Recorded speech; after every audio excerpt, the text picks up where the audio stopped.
ಕುಲಕರ್ಣಿ ಹೇಳಿ sir. Toilet ಹೋಗ್ಬೇಕಾಗಿತ್ತಾ?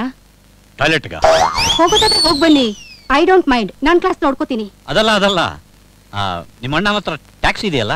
ಹೌದು. ಹೇಗೆ ನಡೀತಾ ಇದೆ? ಓ ಸೂಪರ್ ಆಗಿ ನಡೀತಿದೆ. ಮೊನ್ನೆ ದೀಪಾವಳಿಗೆ ಮತ್ತೆ 4 ಟ್ಯಾಕ್ಸಿ ತಗೊಂಡ. ಹೌದಾ? ಹೌದು. ನಿಮಗ್ ಗೊತ್ತಾ, ನಾನು ನನ್ನ ಸಂಬಳದಲ್ಲಿ ಸ್ವಲ್ಪ ಹಣ ಉಳಿಸಿ ಪಾರ್ಟ್ನರ್ಶಿಪ್ ಅಲ್ಲಿ ದುಡ್ಡು ಹಾಕಿದೀನಿ. Very good. ಮೇಷ್ಟ್ರೆ, ನೀವು ಯಾಕೆ ಸೈಡ್ ಬಿಸ್ನೆಸ್ ಮಾಡಬಾರ್ದು? ನಾನೇನು ಸೈಡ್ ಬಿಸ್ನೆಸ್ ಮಾಡ್ಲಿ? ನಾನು ಟ್ಯೂಷನ್ ಮಾಡ್ತಿದ್ದೀನಲ್ಲ, ಅದೇ ನನ್ನ ಸೈಡ್ ಬಿಸ್ನೆಸ್. ನಮ್ಮ ಸ್ಕೂಲಿಂದ ಒಂದು ವೇಳೆ ಮೈಸೂರಿಗೆ ಹೋಗಿ ಬರೋದಾದ್ರೆ 2 ದಿವಸದ ಮಟ್ಟಿಗೆ ಸುಮಾರು ಎಷ್ಟು ಚಾರ್ಜ್ ಆಗಬಹುದು? ಅದು ಚಾರ್ಜ್ ಅಂದ್ರೆ 1 ನೈಟ್ ಸ್ಟೇ ಮಾಡ್ಬೇಕಲ್ವಾ, 5400 ರೂಪಾಯಿ ಆಗುತ್ತೆ. 400 ರೂಪಾಯಿ ಡಿಸ್ಕೌಂಟ್ ಮಾಡಿದ್ರು 5000 ಆಗುತ್ತೆ. 5000ನಾ? ಹೌದು. ನೀವೇನಾದ್ರೂ ಹೋಗ್ಬೇಕಿತ್ತಾ? ಹೌದು. ಇಲ್ಲ ಸುಮ್ನೆ ಜನರಲ್ ನಾಲೆಜ್ ಕೇಳಿದೆ. ಹೌದಾ?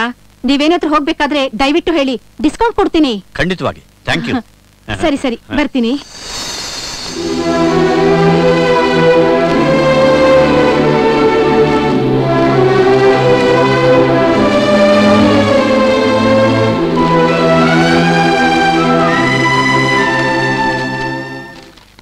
ಪರಮೇಶ್ವರನಂತ ಗಂಡನನ್ನು ಬಿಟ್ಟು ಗಂಡನ ಸ್ನೇಹಿತನೊಂದಿಗೆ ಚಕ್ಕಂಡವಾಡ್ತಾ ಗಂಡನಿಗೆ ಮೋಸ ಮಾಡ್ತಿದ್ದವಳು ಗಂಡನ ಕೈಗೆ ಸಿಕ್ಕಾಕೊಂಡಾಗ ತಾನೇ ಚಾಕುವಿನಿಂದ ಚುಚ್ಚಿಕೊಂಡು ಗಂಡನೇ ಕೊಲೆ ಮಾಡೋದಕ್ಕೆ ಬಂದ ಅಂತ ಕಂಪ್ಲೇಂಟ್ ಕೊಟ್ಟಿರೋ ಹೆಂಡತಿ.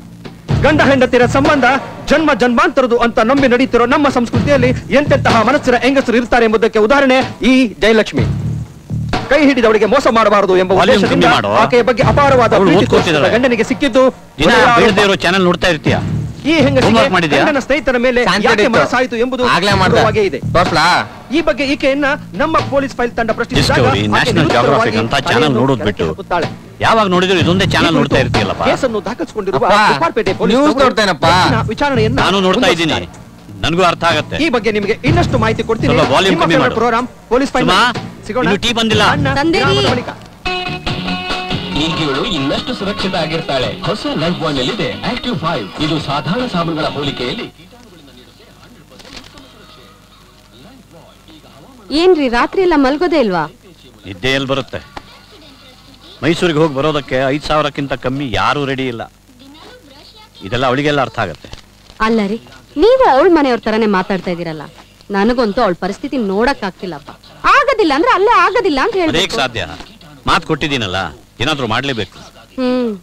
ನನ್ನನ್ ಕೆಲ್ಸದಿಂದ ಬಿಡಿಸದೆ ಹೋಗಿದ್ರೆ ಈ ಪರಿಸ್ಥಿತಿನೇ ಬರ್ತಿರ್ಲಿಲ್ಲ. 17 ವರ್ಷದ ಹಿಂದೆ ನಿನ್ನ ಬೇಸಿಕ್ ನನ್ನ ಬೇಸಿಕ್ ಇಂತ ಜಾಸ್ತಿ ಇತ್ತು. ಇಷ್ಟೊತ್ತಿಗೆ ನೀನು ಹೆಡ್ ಲೈಬ್ರರಿಯನ್ ಆಗ್ತಿದ್ದೆ ಗೊತ್ತಮ್ಮ. ಮಲ್ಕೋ. ಇತ್ತೀಚೆಗೆ ಹೆಡ್ ಆದವ್ರಿಗೆ ಕಾರ್ ಕೊಡ್ತಾರಂತೆ, ಜೊತೆಗೆ ಡ್ರೈವರ್ ಕೂಡ. ನೀನು ಅಂಬಾಸಿಡರ್ ಅಲ್ಲಿ ಹೋಗ್ತಾ ಇದ್ರೆ ನನ್ನ ಕನ್ಸು ನನ್ಸಾಗಲ್ವಲ್ಲ. ಎಸ್ಟೀನ್ ಕೊಡ್ತಿದ್ರಂತೆ. ಹೊಂಡಾನೆ ಕೊಡ್ತಿದ್ರು ಅನ್ಕೊಳ್ಳೋಣ. ಏನಂತೆ? ನೀನು ಮಲ್ಕೋ.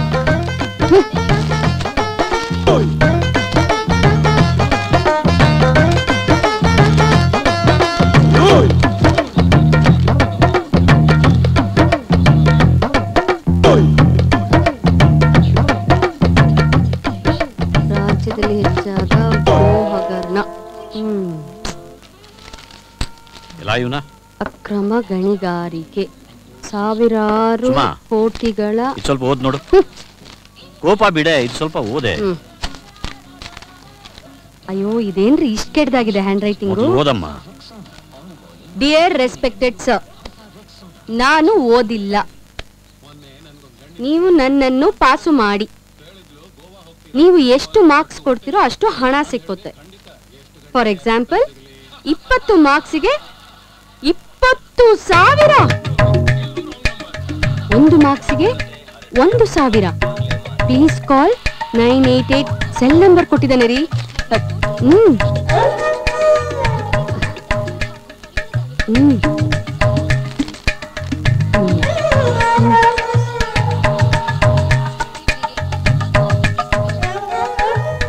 ಮತ್ತೊಂದು ರೋಚಕ ವರದಿಯೊಂದಿಗೆ ನಾಳೆ ಭೇಟಿ ಆಗ್ತೀನಿ. ನಿಮ್ಮ ಫೇವರೇಟ್ ಪ್ರೋಗ್ರಾಮ್ ಪೊಲೀಸ್ ಫೈಲ್ ನಲ್ಲಿ. ಲೋ ಕಿರಣ, ಸೌಂಡ್ ಕಮ್ಮಿ ಮಾಡೋ. ಸಾರಿ ಮಾ, ಮಿಸ್ಟೇಕ್ ಆಯ್ತು. ಅಲ್ಲ, ಮಾರ್ಕ್ಸ್ ತಗೊಳಕ್ಕೆ ಏನೆಲ್ಲ ಮಾಡ್ತಾರೆ. ಸ್ವಲ್ಪನೂ ಹೆದರಿಕೆ ಇಲ್ವಲ್ಲ ಇವರಿಗೆ? ಮ್ಯಾನೇಜ್ಮೆಂಟ್ನವ್ರಿಗೆ ಗೊತ್ತಾದ್ರೆ ತುಂಬಾ ರಿಸ್ಕ್ ಇರುತ್ತಾ? ನಿನ್ ಮಲ್ಕೋ.